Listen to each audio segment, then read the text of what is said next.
entrevistado de hoje é o Wellington Nogueira. Ele é ator, autor de livros, palhaço e empreendedor social. Wellington, é um prazer tê-lo no nosso programa, contar a sua trajetória e obrigado por nos receber na sua casa. Muito obrigado, eu fico muito feliz, porque eu acho que hoje, nesse mundo maluco que a gente vive, a coisa mais preciosa que a gente tem é a nossa história de vida. Então, Exatamente. muito obrigado por me convidar para compartilhar com vocês. Muito obrigada. Bom, a primeira pergunta que eu tenho para você, Wellington, é que eu soube que 2 telefonemas mudaram sua vida. Me conte. Tá. O primeiro telefonema foi Eu saí do Brasil em 1983 para estudar teatro musical em Nova York, porque o meu sonho era ser um superstar na Broadway e depois ir para Hollywood, ser o primeiro ator brasileiro a ganhar um Oscar, essas coisas todas. Aí eu me formei, me vi trabalhando no mercado nova-iorquino de teatro, vivendo do meu trabalho de ator, fazendo teatro, fazendo cinema. Eu estava super feliz fazendo esse trabalho, mas eu falei, peraí, eu sonhei tanto por isso e eu sinto que tem um buraco, por estar faltando alguma coisa e eu não sei o que é. Eu comecei a ficar um pouco em crise, porque eu falava, poxa, eu estou fazendo o que eu disse que queria fazer. Eu estou sendo bem sucedido, mas o que eu estou fazendo errado? E foi quando tocou o telefone e era uma colega minha palhaça. Ela falou, eu estou te ligando para te oferecer um trabalho incrível. E eu pensei Broadway, pensei Hollywood. Falei, o que é? Ela falou, palhaço em hospital. E ficou aquele silêncio constrangedor no telefone, né? Eu falei, veja bem. Ela falou assim, vê primeiro, julga depois, eu te espero lá. E aí eu não consegui falar não para ela e fui ver o trabalho. E eles começaram fazendo bolhas de sabão, né?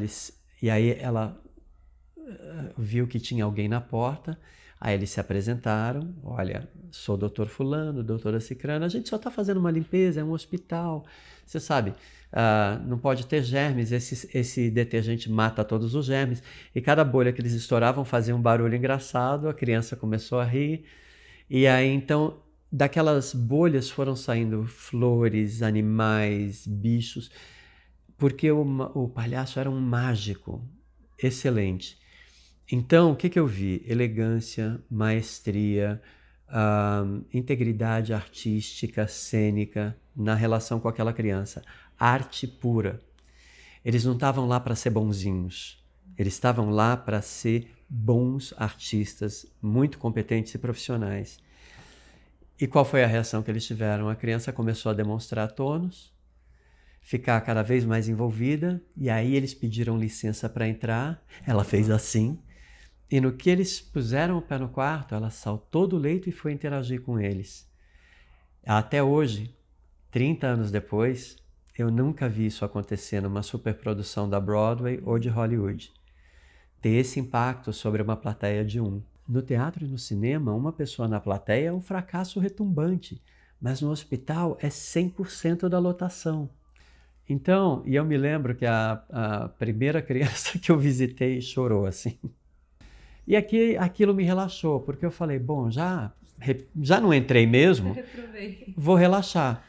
E aí, então, eu fui para o próximo quarto. E no próximo quarto tinha um moleque que ele tinha gesso aqui, ele estava assim, com muita restrição de movimento, mas a predisposição dele de entrar, de criar, parecia que a gente tinha ensaiado aquele encontro a noite inteira. E eu nunca tinha vivenciado nada igual. E para mim, o momento mais marcante desse encontro foi quando eu estava saindo, eu estava abrindo a porta e esse moleque falou, doutor, eu falei, pois não? Ele falou, muito obrigado, sabe que eu estou me sentindo muito mais leve agora. E a hora que esse moleque falou isso para mim teve o impacto de um teatro lotado, aplaudindo de pé. E o segundo telefonema? Eu já estava trabalhando como ator, como palhaço, eu estava num momento super incrível da minha vida. Toca o telefone num sábado à noite, 28 de outubro, é minha irmã, falando, olha, papai teve um derrame e o médico pediu para você voltar para se despedir dele.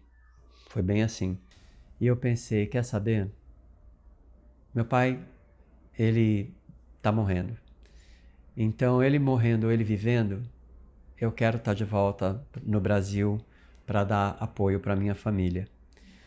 Então, eu achava que isso ia, vamos dizer assim, isso ia durar 1 ano e depois eu voltaria para Nova York, né? Eu não fazia ideia que o Brasil ia acolher o Doutores da Alegria e aí essa história mudar e eu estar aqui até hoje. Meu pai era o meu maior fã, meu maior entusiasta. Ele queria muito ver o meu sucesso. Então, eu me lembro no caminho do aeroporto para o hospital, ele estava no INCOR, né, na UTI. O pessoal veio me preparando, olha, ele está muito combalido, ele está fraquinho, ele quase não tem voz. Então todo mundo foi me preparando para o pior. Quando eu entro na UTI, a primeira coisa que eu vejo quando meu pai me vê entrar é: trouxe a mala de palhaço?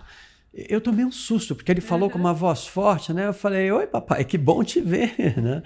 Ele falou assim: eu não interessa, eu já estou rifado. Não tem mais o que fazer comigo. Você tem que trabalhar com quem precisa, com as crianças. Eu prometi que você ia trabalhar com as crianças. Cadê a enfermeira da pediatria? Ele já tinha, do seu leito de morte, Agenciado? Do seu leito de morte, ele já tinha me agenciado. Ele já tinha organizado tudo. A enfermeira da pediatria, a Célia, nunca vou me esquecer, ela já estava esperando do lado do leito dele. Ela falou: eu estou aqui, seu Wellington. Aí ele falou: ó, ele vem aqui amanhã trabalhar com essas crianças. Hoje ele deve estar cansado, então não vai render nada. Amanhã ele está aqui. Eu falei: ok. E aí ele acalmou. E aí o médico falou: ó, já foi muita emoção. Saí. E o médico, que por acaso era nosso vizinho, ele falou: você trabalha em hospital? Eu falei: é. Ele falou: então você sabe o que é essa euforia toda, né, que teu pai mostrou. Eu falei: eu sei. É muito comum o paciente, antes de morrer, ter uma melhora, né? Parece que ele não tem nada. E aí eu falei: eu sei o que é isso. Aí ele falou: bom, então você já está avisado. À tarde, meu pai entra em coma.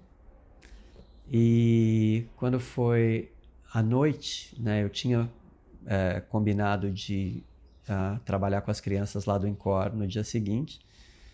Então eu ligo para a enfermagem e pergunto: e aí, como é que está meu pai? Eles falaram: olha, ele está em coma, estão tentando descobrir por quê, ninguém sabe o que está acontecendo.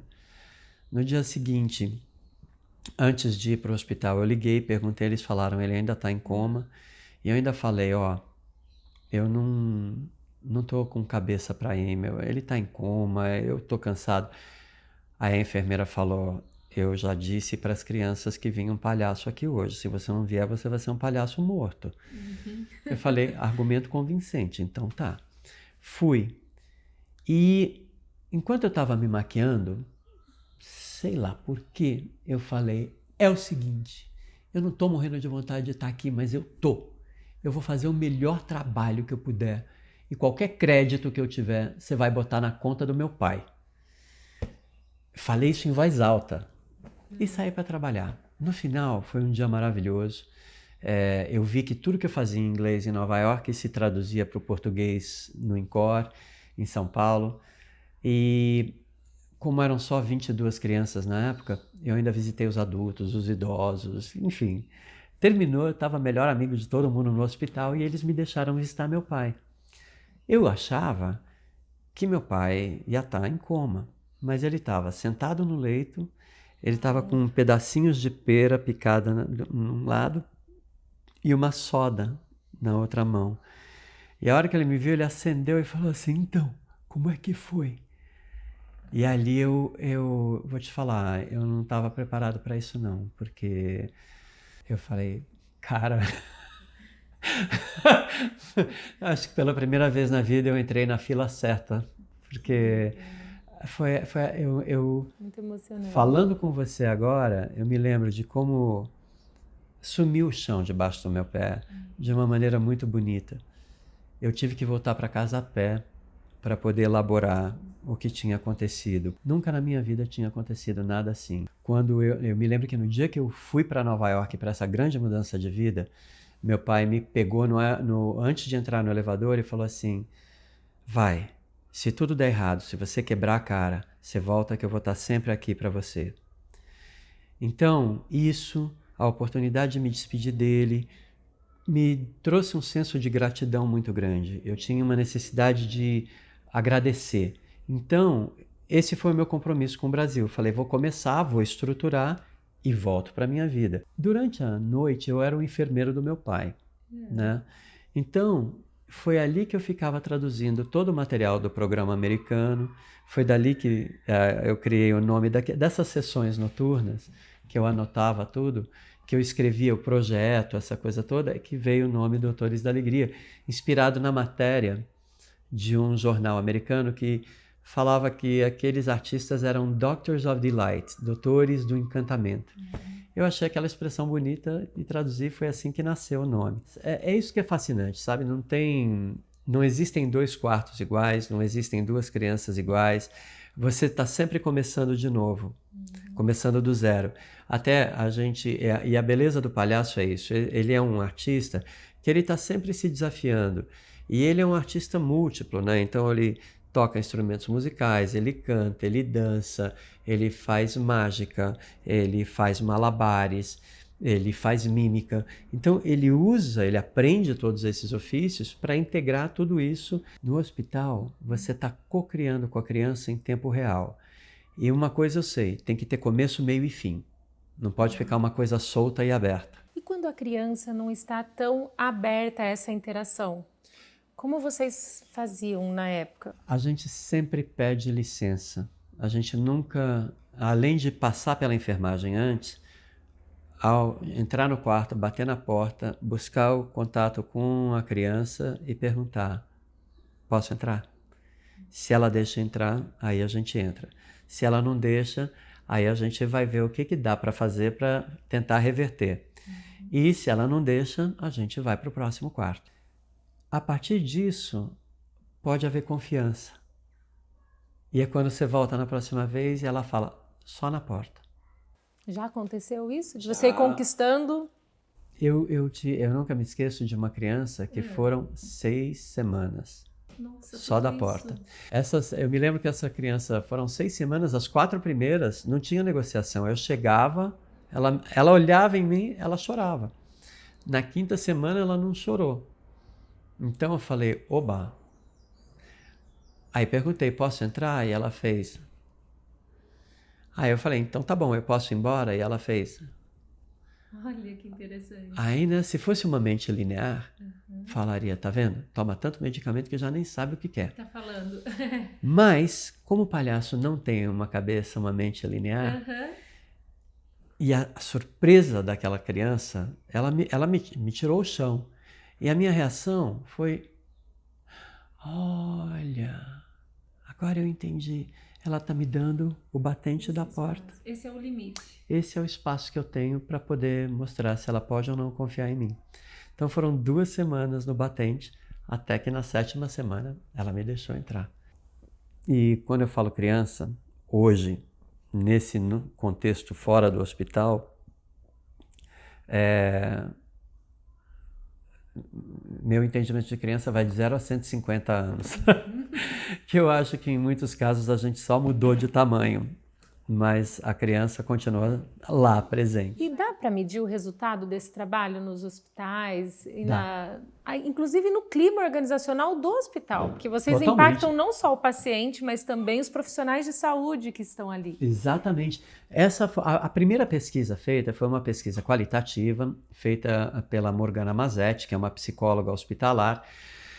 E a Morgana, ela acompanhou todo o nosso trabalho e justamente ela viu que tinha um impacto na criança, mas tinha um impacto na família, tinha um impacto na equipe de enfermagem, tinha um impacto nos médicos, na gestão do hospital.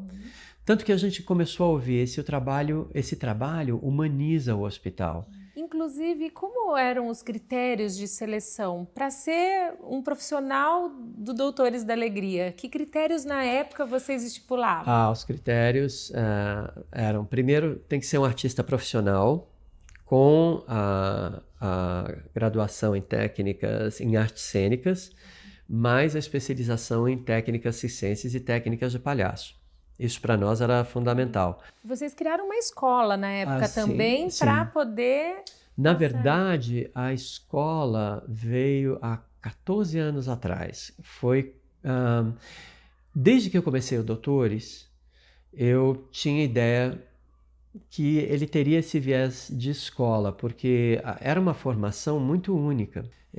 E eu queria dar acesso a muita gente. Então, eu criei essa formação para jovens de famílias de baixa renda que tivessem talento e vontade de ser palhaço, para que eles pudessem fazer uma formação séria de palhaço. E o seu passado como professor influenciou na criação de escola? Você pode tirar o professor da sala de aula, mas você não tira a sala de aula do professor. O que você deu aula, Wellington? Eu dava aula de inglês. Que bacana. E aula de inglês, naquela época, eu tinha salas de aula com muitos alunos, eu dava aula no Objetivo. Então, no Objetivo não tinha essa de controle. Você tinha que dar conta da sua aula para prender a atenção do pessoal.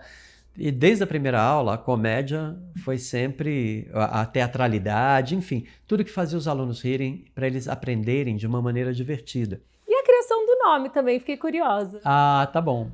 O nome Doutorzinho apareceu porque eu falei assim, eu quero um nome que em português seja muito fácil.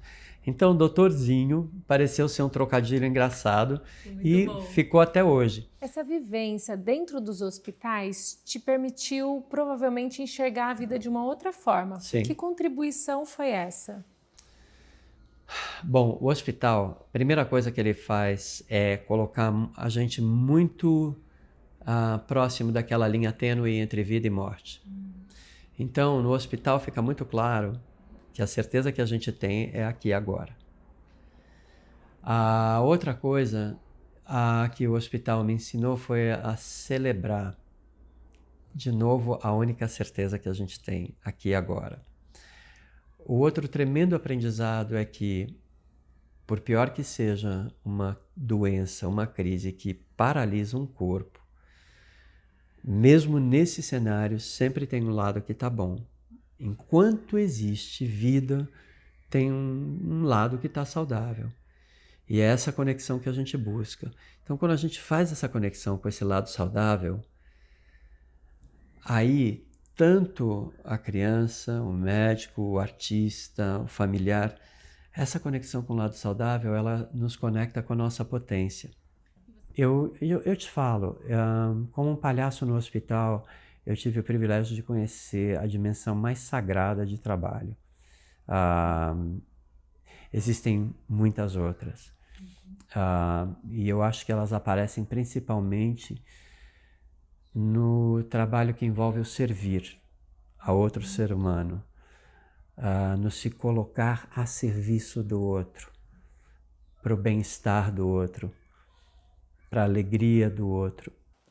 Você deixou muito claro as vantagens para o paciente, para os profissionais, mas quais são as vantagens para o palhaço? Não tem como a gente ver a vida do mesmo jeito depois. É um jeito de ver o mundo, é um jeito de ver a vida. E no meu caso especificamente, a pergunta que me norteia é: onde está a graça?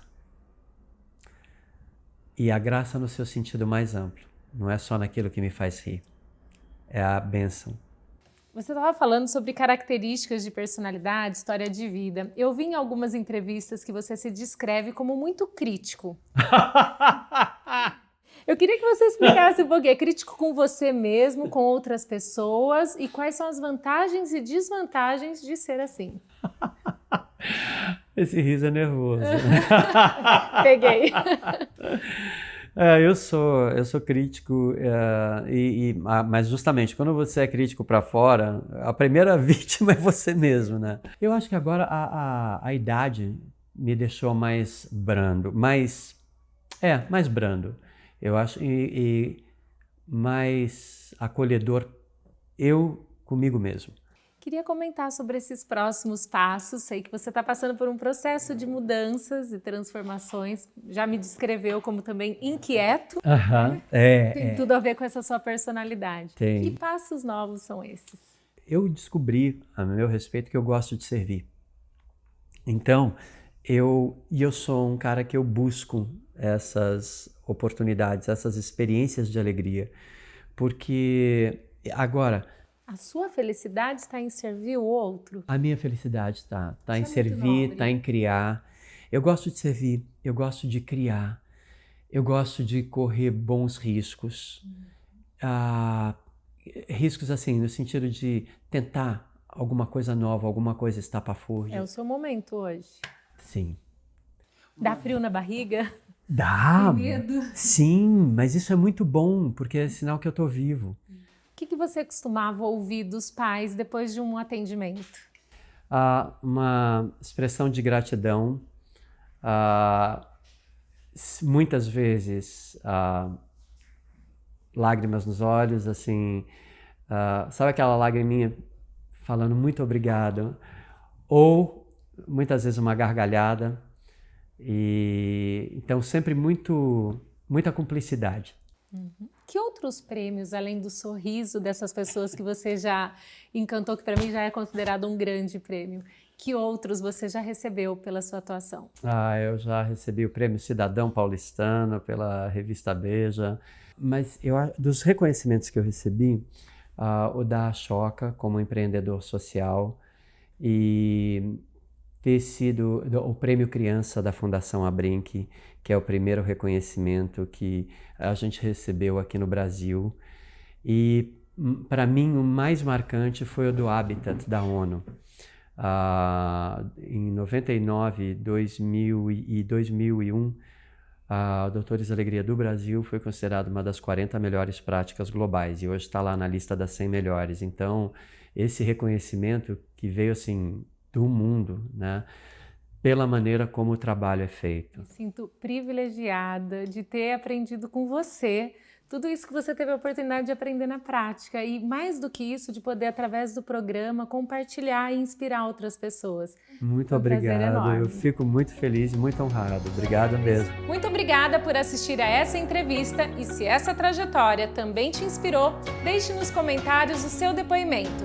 Para acompanhar mais o nosso trabalho, inscreva-se no canal.